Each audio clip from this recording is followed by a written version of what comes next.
Hello, I'm Robbie Fowler and you're watching Redmen TV. Dejan Lovren is not good enough to start for Liverpool. He's not good enough. He might get better, I hope he does. I don't think he will. And one of France's French captain or vice captain is sitting on your bench. Straight away, there's a rod for your own back. Yeah. Because you're picking an inferior player. So the second he fucks up, everyone's like, told you. Now if Sakho balls us up, you won't get that backlash because me and you, for example, or 40,000 fans will go, well, you know what? He's the best we've got. Yeah. But when a better player sitting on the bench, that's when people start getting really pissed off. Well, the Lovren thing for me always felt like we've written loads of centre halves off at Liverpool. More often than not, it tends to be really good ones who we think are past the best. You know what I mean? But we've written players off and they've gone on to do perfectly serviceable jobs. You know, like I think about Igor Biscan's a great example of that. Like we couldn't get a best out of midfield. He was a decent centre half. We got the best out of him in midfield under Benitez. But in terms of Lovren, I kind of felt like he should be bombed out of that team. And then you get to a point where Sakho does something catastrophic or he gets injured and you're forced to bring Lovren in and then he gets his opportunity. Yeah. But starting the season with him, you're dead right on that. Like I look and prior to West Ham, I had no, let's be fair. I don't think you can. No, I see why he started at West Ham, but it was a time bomb. It was a ticking time bomb. We all knew he got a little bit lucky. At Bournemouth where he got skinned a couple of times. The foul.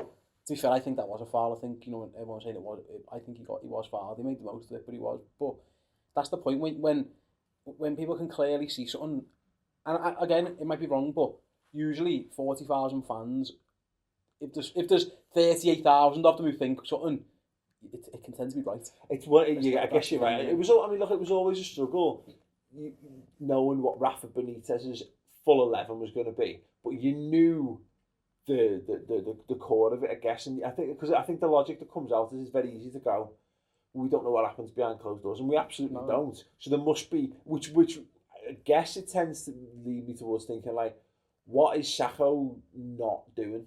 You know what I mean? That's the only way I could, because that's the only way I can fathom it, because I can't see that it would be that glaring. You know what I mean? Because what has Lovren done to justify that place? It only must come that. And my logical brain looks at it and goes, it's like there's a scales there, and for whatever reason, a scale. Let's look at the scales. There's some unknown factor to us that's basically fucking tipping it in. The only thing I can think of is that it's the injury thing where the manager's gone, I can't rely on him to play 10 games on the run, and I want to build a partnership. Yeah. That's the only thing I can think of. But I'd play him until he got injured. And if he gets, I'm rest him and stuff like that, but if he pulls hamstring, then he pulls hamstring. As long as you've looked after him well, so you haven't played him in stupid, fart and midweek Carling Cup league, give him his rest. If he's playing once a week and he gets injured, then that's the way it is. Yeah. I think the problem is that we're in a weird world now where because Skirtle seems to be the only nailed on centre half, and it's because I was thinking about this in terms of like I was saying about the Sakho thing. If he does something catastrophic, even if he did something catastrophic, he actually probably shouldn't get dropped. But the thing about Lovren, you'd say that so we should be saying really, well look, he's had three solid games. He made an absolute hideous mistake in the West Ham game. He should be dropped. But if that was like Jamie Carragher or a Sammy Hippier or whatever, got money in the bank, haven't they? They've got credit in the bank. So when Carragher throws a back pass to someone, or Sammy Hippier, another own goal. Sammy Hippier might nod one down to them. Then or even for example, I've seen when Gerrard plays Henry through 1-on-1.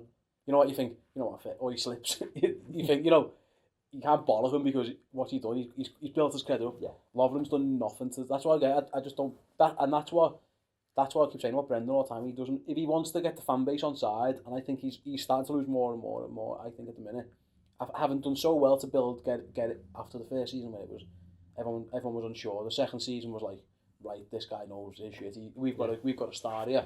To then he lost it, didn't he? Yeah. And then he to build it back up's hard. You've got to wonder how much of it, just that pressure being on, because you will have it in walks of life. You learn to trust your instincts and things. If it becomes your job, you learn to trust your instincts. But we all make mistakes, and we all get put under pressure at times. And it's how you. I guess how that pressure kind of pollutes your own thinking on stuff.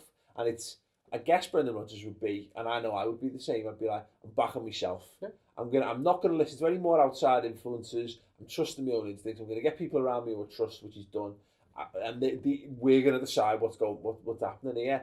So but I do wonder whether that is, you know what I mean, like that is affecting decisions. Kind of like he's bullheadedly sticking with Lovren because he's just decided that he's sticking with Lovren. If he come out and said, I think Lovren's a better player than Sakho, or if that was his reasoning, I'd think he's wrong. I would think he's wrong, but then everyone will go, well, you know what, he's the manager, he makes that choice. When it's sadly that you can't do that. But even if he said, if that's what if everyone thought that's what he thinks, yeah. But we'll know, I guess, in a week's time. Yeah. If you think because surely if Dejan Lovren plays against United, that has to be the thing. Yeah, and it's odd, but that'd be brave in itself, wouldn't it? Let's he take will the pick criticism him. aside. I'm convinced he'll pick him. What else would you have done differently with the gift of hindsight at this early stage of the season? I would have liked to have two strikers up front at home. You are in the league if you're going for the Premier League. If you are, even better, because that's something else you can rub into to the opposite fans. But the passion above anything else is something which is you can't really explain it if you're not a football. You can't replicate it either in other matches, isn't it? Like, no team can raise the level like a Liverpool team does for a Man United game and a Man United team does for Liverpool. Yeah.